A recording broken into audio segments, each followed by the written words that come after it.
Pemirsa, selamat malam. 1 bulan pasca penyaluran BLSM, evaluasi terus dilakukan dan evaluasi terakhir menyebutkan bahwa target terlampaui. Setengah dari jumlah penyaluran ternyata sudah disalurkan ke tempat-tempat bagi penerima dari BLSM itu sendiri. Namun pertanyaan besarnya bukan sekedar sudah terlampoikah penyaluran dari BLSM tersebut targetnya.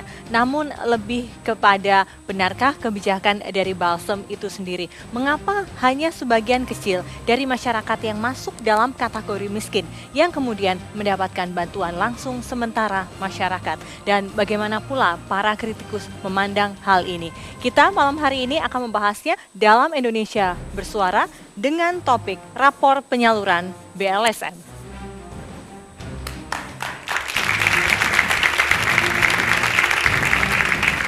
Di tengah kekisruhan pembagian dana kompensasi kenaikan harga BBM, pemerintah melalui Kementerian Dalam Negeri menginstruksikan kepada kepala daerah di 34 provinsi untuk menyediakan dana demi menutupi kekurangan bantuan langsung sementara masyarakat atau BLSM. Dana ini diambil dari APBD masing-masing provinsi agar tidak terus-menerus menimbulkan gejolak di masyarakat akibat masih banyaknya keluarga miskin yang belum menerima BLSM. Hingga pekan lalu, pemerintah mengklaim sebanyak 78,73% atau sekitar 12,3 juta rumah tangga sasaran telah menerima dana kompensasi kenaikan BBM ini dengan target selesai pada tanggal 30 Juli mendatang. Di tahap pertama pembagian BLSM, satu catatan utama yang harus segera dibenahi adalah kekisruhan data penerima. Begitu juga dengan adanya 47.000 kartu perlindungan sosial (KPS) sebagai syarat menerima dana yang masih belum terdistribusikan. Di tahap kedua yang akan dilaksanakan mulai September nanti, sudah seharusnya tak ada alasan lagi adanya dana BLSM yang tak tepat sasaran, dan tak ada lagi keluarga miskin yang tidak menerima uang Rp150.000 per bulannya. Jika ingin bantuan sosial ini dinilai bukan hanya sebagai program syarat politik, pemerintah harus sungguh-sungguh memutakhirkan data, termasuk kriteria warga miskin yang berhak menerima BLSM. Ya, BLSM memang tak mampu menyelesaikan masalah kemiskinan. Tapi paling tidak, jangan sampai program bantuan sosial ini justru menimbulkan gejolak sosial di masyarakat. Karena tidak sedikit kericuhan terjadi akibat ketidakpuasan warga miskin yang merasakan ketidakadilan karena tak mendapatkan dana BLSM.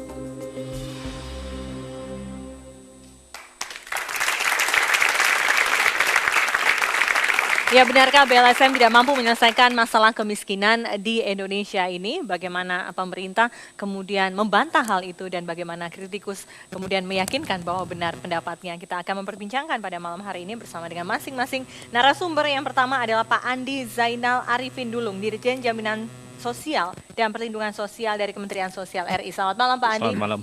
Lalu kemudian ada Pak Suryamin, Kepala dari BPS, dan Pak Setio Rianto, Dirut Retail dan Properti dari PT Pos Indonesia. Selamat malam Bapak-Bapak. Selamat malam. Iya, ini wakil dari pemerintah dan wakil dari masyarakat. Kritikus pedas begitu ya, program Balsem ini. Adalah Bang Andrinov Caniago, Pengamat Kebijakan Publik, dan Bang Ucok Sky Kadafi, Koordinator dari Fitra. Selamat malam Bang Andrinov. Bang Ucok, selamat malam. Sebelum kita membahas masalah pada malam hari ini, saya akan perkenalkan para mahasiswa yang nanti juga akan memberikan suaranya melalui polling yang telah kami siapkan pertanyaannya. Ada dari Perbanas, dari Setia Ganesa, dari Setia Bani Saleh, dari Sekolah Tinggi Agama Islam NU, dan Sekolah Tinggi Agama Islam As-Sidikiyah. Selamat malam para mahasiswa, kita berikan aplaus kepada mereka.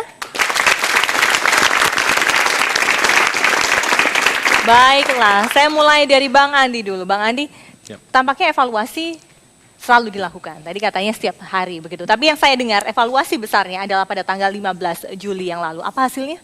Ya, jadi sebetulnya setiap hari dan bahkan ini kan real time ya. Jadi data yang kita dapatkan dan semua masyarakat saya bisa ngecek itu di www.kompensasi.info. Ya. Sampai hari ini, itu tadi pagi, itu sudah 86,7%. Oke, target penyebaran. Berarti 13, sudah ya, jadi sudah 13,6 juta yang sudah menerima uang. Oke, sisanya adalah Ya. dikurangi dari 15,5 juta. Sisanya yang belum menerima saja, ya? itu. Nah, di sana bisa dikategorikan bermacam-macam. Ada yang memang kartu belum sampai, masih ada 0, sekian persen. Kemudian ada yang sudah terima kartu tapi belum ngambil. Nah, ini banyak juga kasus ini menarik nih sebetulnya. Banyak yang katanya malu-malu mengambil gitu. Berarti mungkin status sosialnya memang tidak cocok ya, atau gimana ya. Begitu ya. Berarti itu kesalahan pemerintah dong, iya. memberikan sesuatu yang tidak sesuai dengan peruntukannya. Nanti kita jelaskan. Kemudian ada juga yang kartunya retur. Gitu loh. Maksudnya? Artinya PT Pos sudah mengantarkan ke alamat, tetapi ada yang tidak dikenal, kemudian ada yang pindah gitu ya. Jadi itu ada retur itu sekarang sekitar 100.000 yang retur kartunya. Oke, kita bicara KPS dulu ya. Kartu Perlindungan Sosial dulu. 177.000, Silakan, ya. Pak Setio, apa penjelasannya ketika kemudian ada sebagian kartu yang belum sampai, sebagian kartu yang retur, dan lain sebagainya? Iya, Apa kalau penjelasannya dari retur PT Pos? tadi sudah jelas seperti disampaikan oleh Pak Andi, karena ada yang meninggal dunia dan ahli warisnya tidak diketemukan. Wilayah-wilayah yang tergusur, di Denpasar banyak sekali wilayah-wilayah yang awalnya adalah hunian, sekarang ketika petugas pos datang, mereka sudah tidak ada dan tidak dikenali.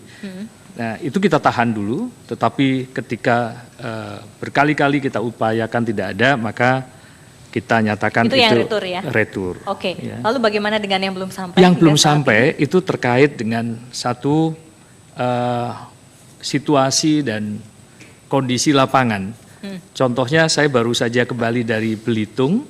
Di Belitung itu ada wilayah administrasi pemerintahan di bawah Kabupaten Belitung, tetapi pulau ini namanya Pulau Sumedang itu lebih dekat dengan Pulau Seribu. Dan hingga saat ini kondisinya tidak bisa dijangkau karena tidak ada kapal, sudah 30 hari. Jadi mudah-mudahan segera ada kapal, itu bisa segera disampaikan. Oke, jadi Kemudian ada masalahnya juga, adalah ya, jarak begitu ya? Bisa juga karena selain akses tadi karena ada jalan yang rusak segala, ada problem seperti di Maluku Utara karena ada pilkada sehingga ditahan dulu, tidak boleh disampaikan. Gitu. Jadi tapi alhamdulillah dengan kerjasama yang baik dengan pemerintahan daerah hampir di semua tempat, Sampang segala, kami sudah mulai melakukan Tapi pembayaran. benar adanya memang yang diberikan KPS itu memang selayaknya mendapatkan hal itu? Sejauh Bagaimana ini, Anda bisa ya. meyakinkan kepada Iya. kita bahwa petugas PT Pos yang datang ke rumah tidak ada kong kali kong dengan ketua RT atau RW?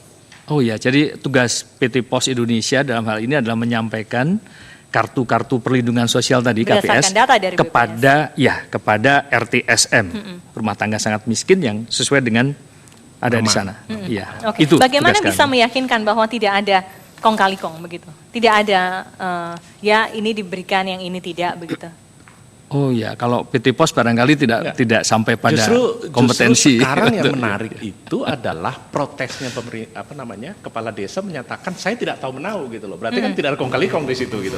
Jadi ini sebetulnya ada sejarah perubahannya. Jadi 2005, 2008 itu ada PPLS, kemudian mungkin nanti BPS bisa ini jelaskan.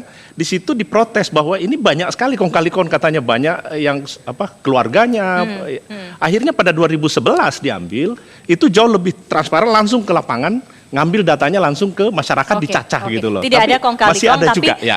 Pertanyaannya adalah benarkah bahwa yang diberikan KPS itu adalah betul-betul warga yang miskin begitu sesuai dengan data dari BPS? Karena informasinya adalah banyak yang mengendarai motor, banyak yang penghasilannya di atas 2 juta rupiah, itulah yang mendapatkan BLSM karena ia adalah pemegang KPS. Kita akan diskusikan masalah ini usai jeda berikut ini, tetaplah di Indonesia Bersuara.